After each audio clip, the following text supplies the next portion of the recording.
ప్రవీణ్ పగడాల గారి కథ ఒక మనిషి జీవిత కథ కాదు, ఒక భావోద్వేగ ప్రయాణం. చిన్నగా మొదలైన ఆయన జీవితం పెద్ద కలలతో మంచి మనసుతో ముందుకు సాగింది.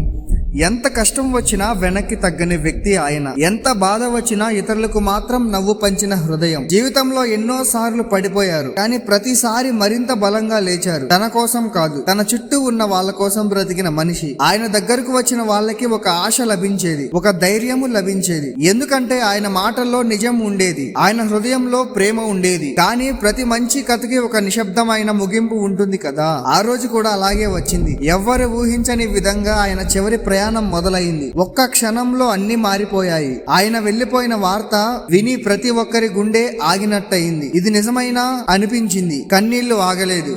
ఆయన లేని లోటు మాటల్లో చెప్పలేనిది. ఒక కుటుంబానికి కాదు, ఎన్నో హృదయాలకు అది బాధ కలిగిస్తూ వచ్చింది. కానీ ఆయన జీవితం మనకు ఒక గొప్ప పాఠం చెప్పింది. జీవితం ఎంత చిన్నదైనా మనం ఎంత ప్రేమ పంచామో అదే మన నిజమైన గుర్తుగా ఉంటుంది. ఈ రోజు ఆయన లేరు, కానీ ఆయన జ్ఞాపకాలు, ఆయన చేసిన మంచితనం ఎప్పటికీ ఇలానే మిగిలిపోతాయి.